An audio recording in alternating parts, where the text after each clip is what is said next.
Hey everyone, it's Triple Mango Threat or Ashley, and today we're talking about black cards that let us draw X cards if we lose X life, so let's jump right into it. Starting with Pact of the Serpent, for 1 black, it's a sorcery that lets us choose a creature type. Target player draws X cards and loses X life, where X is the number of creatures they control of the chosen type. This is an amazing card for tribal decks, but sadly it is $5 right now. But I have great news. For 1 more mana, we have a similar card, but only 25 cents. This would be Minions Murmurs. For 2 black, it's a sorcery. We draw X and lose X, where X is the number of creatures we control. What's great about this is that it's not tribal focused anymore, and now it only cares about how many creatures we are controlling. I know that in certain situations, each are going to be better than the other, so if you have a tribal deck with no budget, Pact of the Serpent is a great choice. If you're on a budget, tribal or not, Minions Murmurs is an amazing option for drawing cards. Corpse Augur, for 3 and a black, we have a zombie wizard, and when it dies we draw X cards and lose X life, where X is the number of creatures in target player's graveyard. Something to note, this targets any player's graveyard, so no, you don't have to be a graveyard deck, but to guarantee some card draw, that would be helpful. This is a great card for Marin decks, especially for 10 cents. Graveborn Muse, for 2 black,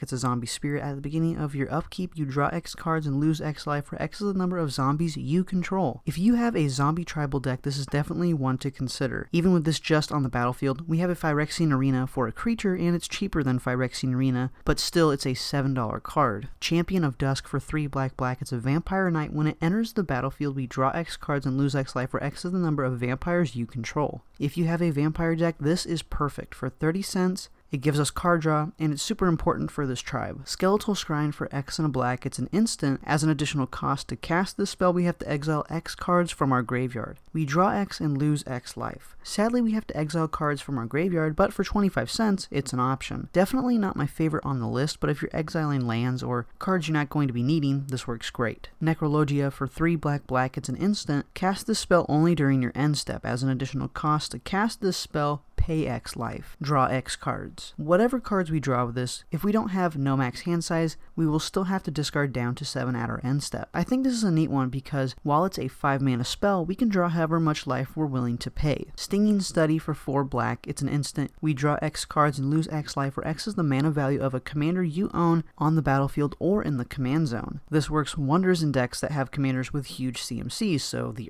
Dragon, Reaper King, these are great examples of that. So for 5 mana and 10 life, we can get 10 cards with Reaper King as our commander. Damnable Pact, for X black, it's a sorcery. Target player draws X cards and loses X life. And now we care about how much mana we can spend, so if X equals 3, or for 5 mana total, we draw 3 and lose 3 life. Promise of Power, for 2 black, it's a sorcery. We get to choose 1. We can draw 5 cards and lose 5 life. Or we can create a XX black demon creature token with flying, where X is the number of cards in our hand. It also has Entwine for 4 mana. I prefer this card over Damnable Pact because we can pay 5 mana total to draw 5 and lose 5. And we get the option to Entwine as well. The last card on the list is Sanguimancy. For 4 and a black, it's a sorcery. We draw X and lose X, where X is our devotion to black. I'm surprised how cheap this was. 11 cents. Wow. If you're mono black, definitely try this one. If you'd like any of these cards, you can use the link down below to purchase them, and when you do, you help support the channel at no additional cost to you. If you'd like to become a patron, you can see your name at the end of these videos and receive more rewards as well. Be sure to comment down below and subscribe for more mango content. I'll see you all in the next one.